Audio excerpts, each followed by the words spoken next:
बिस्मिल्लाहिर्रहमानिर्रहीम। नाज़रीन अस्सलाम वालेकुम, मैं हूं इमरान वसीम।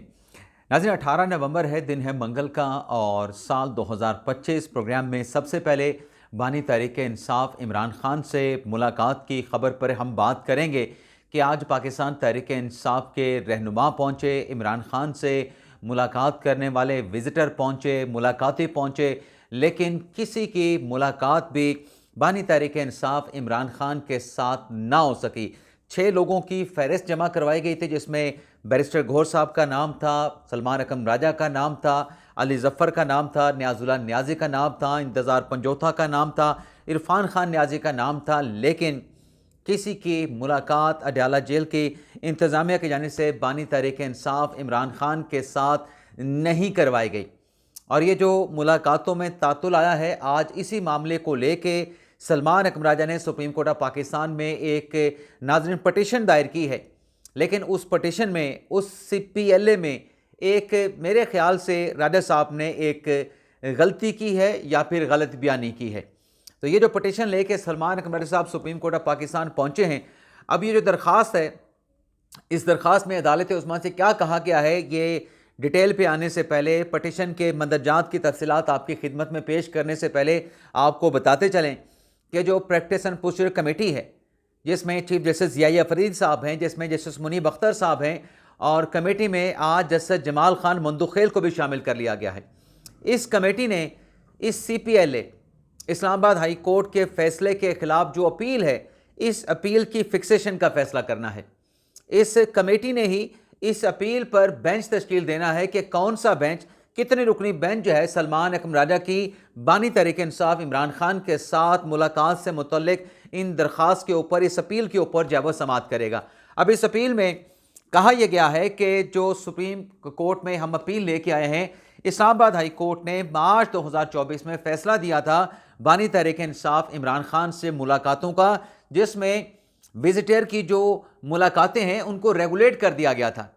लेकिन सलमान अकरम साहब कहते हैं कि ये इंटेंट बड़ी क्लियर हो चुकी है कि जो हुकाम है, जो अडयाला जेल के इंतज़ामिया है, वो बानी तहरीक इंसाफ इमरान खान को कैदे तन्हाई में रखना चाहते हैं। और मुसलसल राजा साहब ने सुप्रीम कोर्ट के सामने अपनी पटिशन में एजिटेट किया है कि मुसलसल इस्लामाबाद हाई कोर्ट के हुक्म की खिलाफ वर्जी की जा रही है। जिस रोज़ इमरान खान के साथ मुलाकात होती है, अडयाला जेल के बाहर पंजाब पुलिस की भारी नफरी वहाँ पे तैनात करके जो रोड है उसे ब्लॉक कर दिया जाता है, रास्ता रोक दिया जाता है, खान साहब के साथ मुलाकात नहीं करवाई जाती। और इसमें जैसे सरदार इजाज़ इसाक का जो फैसला है, जिसमें जेल मैनुअल का जो रूल, जो सेक्शन 265 जिसको कलअदम करार दिया गया था, उसका भी हवाला दिया गया है। अब ये जो नाज़रीन सरदार इजाज़ इसाक साहब का जो फैसला है, ये इंट्रा कोर्ट अपील में मुअत्तल हो चुका है। यानी ये फैसला मुअत्तल होने का मतलब ये है कि अब आप इस फैसले को प्रेसिडेंट के तौर पे जो है वो आप कह नहीं सकते, आप पेश नहीं कर सकते। लेकिन राजा साहब ने ये गलती की है, या शायद उनके नॉलेज में नहीं था, या शायद कहीं गलत बयानी हो गई है, तो इस फैसले की मिसाल भी पेश की गई है। अब देखते हैं जो अपील सुप्रीम कोर्ट में फाइल की गई है, इस पर कब समाअत होती है और कितने रुकनी बेंच जो है वो तश्कील पाता है। लेकिन इसी इसना में जब राजा साहब और बाकी PTI के लोग वहाँ पे पहुँचे थे, तो बैरिस्टर गौहर साहब ने वहाँ पर मीडिया के साथ जो गुफ्तगू की, उस गुफ्तगू में जो सोशल मीडिया पे शाहजेब खानज़ादा की जो ट्रोलिंग की गई, उसकी मज़म्मत की है तहरीक इंसाफ के चेयरमैन जनाब बैरिस्टर गौहर साहब ने। और जो अंसार अब्बासी साहब की ट्रोलिंग सोशल मीडिया पे की गई, उसकी भी उन्होंने मज़म्मत की है। बल्कि मज़म्मत तो से हट के उन्होंने इस ट्रोलिंग को अफसोसनाक करार दिया। और इसके साथ साथ जो द इकोनॉमिस्ट का जो आर्टिकल था ब्रिटिश जरीदे का बिश्रा बीबी साहबा से मुतल्लिक, उस पर भी बैरिस्टर गौहर साहब ने मज़म्मत की, अफसोस का इजहार किया।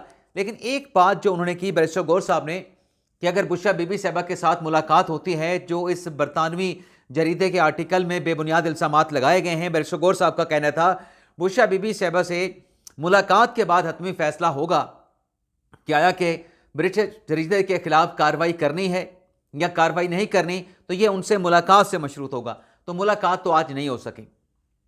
लेकिन सुप्रीम कोर्ट में जो अपील फाइल हुई है, ये भी आइंदा आने वाले दिनों में पता चलेगा कि कब समाअत होती है और कितने रुकनी बेंच जो है वो तश्कील पाता है। अब नाज़रीन आ जाते हैं लाहौर हाई कोर्ट से जुड़ी 2 खबरें हैं। नाज़रीन, एक तो इमरान खान साहब ने 2023 में एक पटिशन दायर की थी कि उनके खिलाफ जितने केसेस हैं उन मुकदमात को यकजा किया जाए। उस केस में वकील थे लतीफ़ खोसर साहब, लेकिन लतीफ़ खोसर साहब के पेश ना होने पे अदम पैरवी पे लाहौर हाई कोर्ट ने वो पटिशन डिसमिस कर दी थी।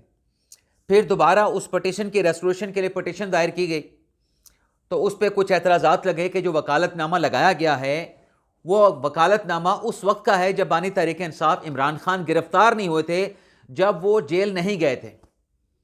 तो अदालत ने यह किया कि जो पटिशन इमरान खान साहब की थी, जो कि इंतजार पंजोतर साहब ने दायर की थी, उससे एतराज़ात के साथ समाअत के लिए फिक्स कर दिया।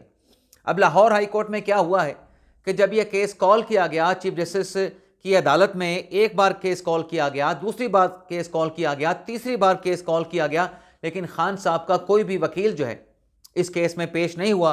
तो लाहौर हाई कोर्ट ने अदम पैरवी पर इस केस को जो है वो मुस्तरद कर दिया, दरख्वास्त को खारिज कर दिया कि कोई परसू करने वाला नहीं था। अब नाज़रीन, आप इमरान खान साहब के वकील हैं, आपने जिम्मेदारी ली है, आप लाहौर हाई कोर्ट भी पहुंचे हैं, आपके साथ दीगर वकला भी पहुंचे हैं, तो कोई वजह नहीं बनती कि खान साहब का केस अगर चीफ जस्टिस की अदालत में लगा है तो आप अदालत में जाके बैठें। अब इंतज़ार भाई, हमारा उनके साथ बड़ा अच्छा ताल्लुक़ है, बड़ा एहतराम का ताल्लुक़ है। अब वो सोशल मीडिया पे जवाब भी बता रहे हैं कि ये वजह है, वो वजह है, इस वजह से हम नहीं जा सके, हमारे लिए कोई दरवाज़ा जो है वो लाहौर हाई कोर्ट के चीफ जस्टिस आलिया नीलम साहबा ने छोड़ा नहीं है। लेकिन कमरा अदालत में तो वकला का होना चाहिए था। आप बेशक ये कहें कि हमें नोटिस नहीं था, हमें जो है कोई मैसेज नहीं किया गया था, तो जब आप ये कह रहे हैं कि आपको नोटिस भी नहीं किया था, आपको कोई मैसेज भी नहीं किया गया था, तो फिर जूनियर वकील कैसे कमरा अदालत में मौजूद नहीं था? आलिया नीलम साहबा की अदालत में ये एक रिकॉर्ड है उनकी अदालती प्रोसीडिंग का कि अगर किसी वकील ने मोहलत मांगी है कि मेरा वकालतनामा जो है वो उस पर मैंने अभी सिग्नेचर अपने क्लाइंट से कराने हैं, तो कभी ऐसा नहीं हुआ कि हम मोहलत ना दें। लेकिन वहाँ पे कोई अदालत में पेश नहीं हुआ, टेररी ऑर्डर आ चुका है। अब इस पे इमरान खान साहब के लीगल टीम से क्या कहा जाए? गैर जिम्मेदारी कहा जाए, गफलत कहा जाए, कोताही कहा जाए, जो भी कहना आप खुद कह सकते हैं, हमने तो हकायक आपके सामने रख दी हैं। इसके अलावा नाज़रीन, लाहौर हाई कोर्ट में 27वीं आईनी तरमीम के खिलाफ जो पटिशन दायर हुई थी, बल्कि 2 दरखास्तें दायर हुई थी, एक कोई मस्कत नामी किसी शहरी ने दायर की थी और एक दरख्वास्त जो है एडवोकेट अजहर सदीक ने लाहौर हाई कोर्ट में फ़ाइल की थी। अब ये जो नाज़रीन 2 दरखास्तें हैं, लाहौर हाई कोर्ट के चीफ जस्टिस आलिया नीलम साहबा ने इन दोनों दरखास्तों पर समाअत के लिए लार्जर बेंच यानी फुल कोर्ट जो है वो तश्कील दे दिया है। अब हाई कोर्ट की सतह पे जो फुल कोर्ट होता है वो नाज़रीन 3 रुकनी जजेस का कोर्ट होता है। अब इसमें जो नाज़रीन बेंच बना है, इस बेंच की सरबराही जस्टिस सदाकत अली खान साहब कर रहे हैं। बेंच में लाहौर हाई कोर्ट के सीनियर जज जवादुल हसन को शामिल किया गया है और तीसरे जज सुल्तान तनवीर साहब हैं। और इस दरख्वास्त में वज़ीर आज़म को और स्पीकर कौमी असम्बली को फ़रीक बनाया गया है। और दरख्वास्त में जो एप्लीकेंट्स हैं उनका ये कहना है कि 27वीं आईनी तरमीम के ज़रिए एक तो सुप्रीम कोर्ट के अख्तियारात जो हैं, अदालत उज़्मा के अख्तियारात कम कर दिए गए हैं, बल्कि ये कहा गया है कि सुप्रीम कोर्ट को कमज़ोर बना दिया गया है 27वीं आईनी तरमीम के ज़रिए। अदलिया की आज़ादी तलब हुई है, तो दरख्वास्त में अदालत से इल्तजा ये की गई है कि 27वीं आईनी तरमीम को कलअदम करार दिया जाए। लेकिन साथ में कहा गया है कि जब तक इस दरख्वास्त का लाहौर हाई कोर्ट फैसला नहीं करती, तो जो 27वीं आईनी तरमीम है उस पर अमल दरामद रोक दिया जाए। अब आईनी तरमीम पे नाज़रीन आप जितनी मर्जी मिसालें पाकिस्तान की अदालतों की निकाल के देख लें, हाई कोर्ट्स की निकाल के देख लें, सुप्रीम कोर्ट की निकाल के देख लें, किसी अदालत ने आज तक आईनी तरमीम को सस्पेंड नहीं किया है। लेकिन यहाँ पे इस्तदा कर दी गई है, चलें देख लेते हैं। अब अपील अगर दरख्वास्तें अगर समाअत के लिए फ़िक्स हुई हैं, तो जिस रोज़ समाअत होगी, क्योंकि समाअत की तारीख नहीं दी गई, जिस रोज़ फर्स्ट हेयरिंग होगी तो वकला वहाँ कमरा अदालत में हुक्म इम्तना की दरख्वास्त करेंगे, तो जज साहब उनको जो जवाब बनता है वो दे देंगे कि आया कि आईनी तरमीम सस्पेंड हो सकती है या आईनी तरमीम सस्पेंड नहीं हो सकती। अब नाज़रीन आ जाते हैं वफाकी आईनी अदालत की बात कर लेते हैं। एक तो नाज़रीन आईनी अदालत के ऊपर इस्लामाबाद हाई कोर्ट में एक और फड्डा जो है वो सामने आ गया है। अब जब आईनी अदालत बन रही थी तो पहले तो बात ये हुई थी कि इसे वफाकी शरई अदालत में जो है वो शिफ्ट किया जाएगा, लेकिन वफाकी शरई अदालत ने की तरफ से मौक़िफ़ ये लिया गया कि जो उनकी कोर्ट है, जहाँ पर फेडरल शरीयत कोर्ट है, ये उनकी अपनी ख़रीदी गई ज़मीन है उनकी अपनी बनाई गई इमारत है, तो लिहाजा ये किसी और अदालत को ये इमारत नहीं दी जा सकती। यानी उन्होंने अपनी इमारत वफाकी आईनी अदालत को देने से इनकार कर दिया था। उसके बाद फिर आईनी अदालत को बिठाया गया था इस्लामाबाद हाई कोर्ट के 3rd फ्लोर पे। अब वहाँ पे जो बातें कल भी हमने आपके साथ खबर शेयर की थी कि कहीं ना कहीं ये बात हो रही है, बल्कि फैसला हो चुका है कि जो इस्लामाबाद हाई कोर्ट है उसे उसकी पुरानी इमारत में, पुरानी जो बिल्डिंग है G10 में, जहाँ पर अख्तर मिल्ला साहब बैठा करते थे, वहाँ पे उसको भिजवाया जाएगा, दोबारा मतलब मुंतकिल किया जाएगा। और जो इस्लामाबाद हाई कोर्ट की इमारत है ये मुकम्मल तौर पे जो है या तो ये आईनी अदालत को मिल जाएगी या फिर सुप्रीम कोर्ट यहाँ पे आ जाएगी और आईनी अदालत जो है वो सुप्रीम कोर्ट में मुंतकिल हो जाएगी। वैसे हसनात भाई के साथ मैं इख्तलाफ करता हूँ, जब हम अपना आज़ाद पॉडकास्ट भी करते थे तो हमारा आपस में ठंडा गर्म जो है वो लगा रहता था, नोक झोंक आपस में लगी रहती थी। लेकिन एक बात मैं उनके साथ इत्तफाक करूँगा कि जब आईनी अदालत बनी है तो आईनी अदालत को ही सुप्रीम कोर्ट की इमारत में बैठना चाहिए और जो सुप्रीम कोर्ट है उसे यहीं पे लाया जाए जहाँ पे इस्लामाबाद हाई कोर्ट है।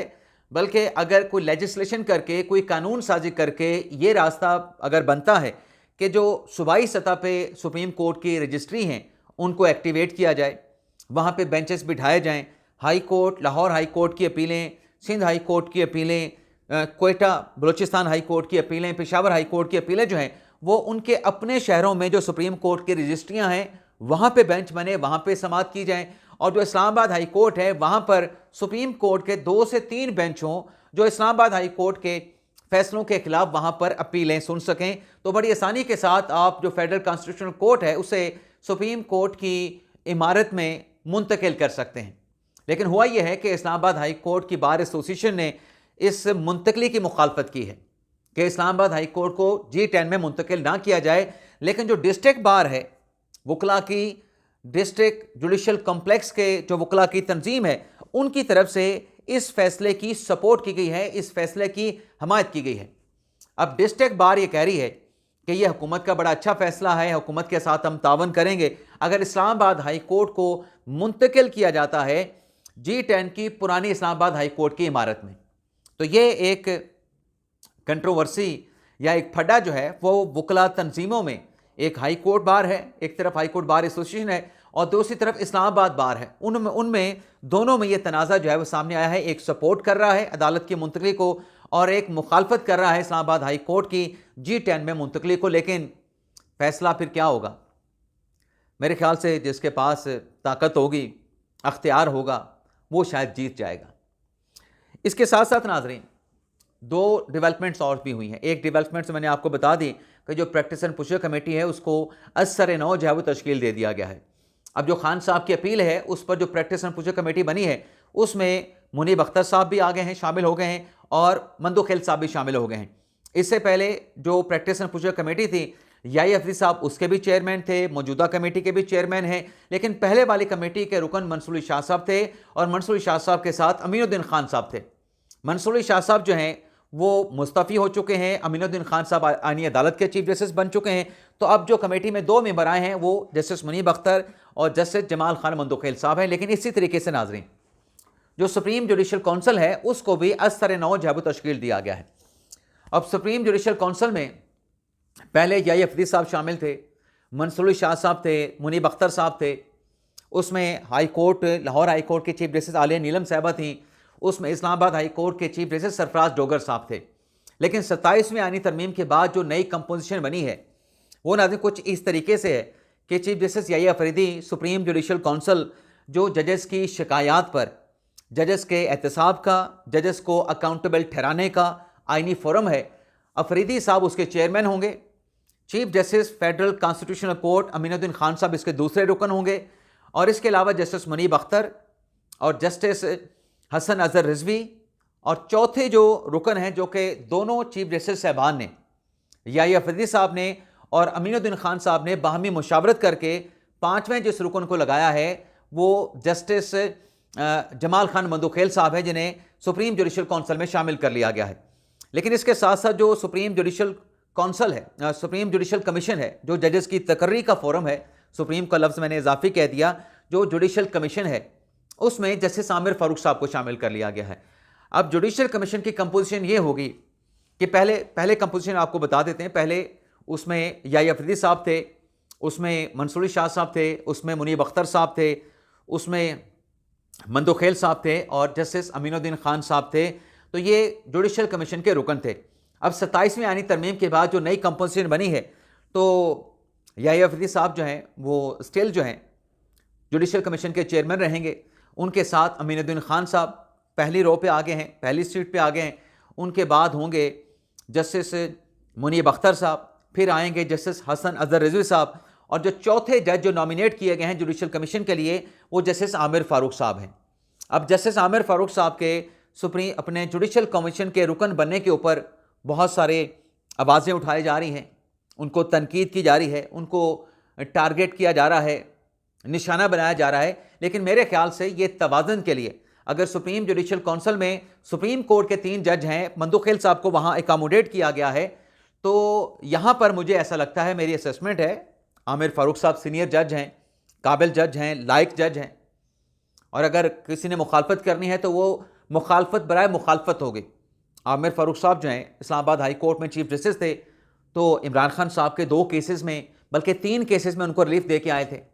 तोशा खाना जज हुमायूं दिलावर केस में खान साहब की ज़मानत मिली, उनकी सज़ा को सस्पेंड भी किया। तोशा खाना 1 केस में खान साहब की जो सज़ा थी उसको सस्पेंड किया। साइफर केस में इमरान खान साहब की सज़ा को ना सिर्फ सस्पेंड किया बल्कि कलअदम करार दे दिया, खान साहब को और शाह महमूद कुरैशी साहब को बरी कर दिया। अब उन पे जो तनकीद होती है वो तनकीद जो है वो तनकीद बराए तनकीद है, तनकीद का कोई जवाज़ नहीं है। अगर कोई टैरियन वाला केस निकालना चाहते हैं तो उसके हकाइक भी मुख्तलिफ हैं। फैसला तो आमिर फारूक साहब ने लिखना था जो तय हुआ था, और उस फैसले पे जब वो फैसला तहरीर आमिर फारूक साहब ने करना था, मोहसिन अख्तर कियानी साहब ने पढ़ना था, अरबाब ताहिर साहब ने पढ़ना था, अगर उस फैसले से वो इख्तलाफ करते तो वो अपना फैसला तहरीर कर सकते थे।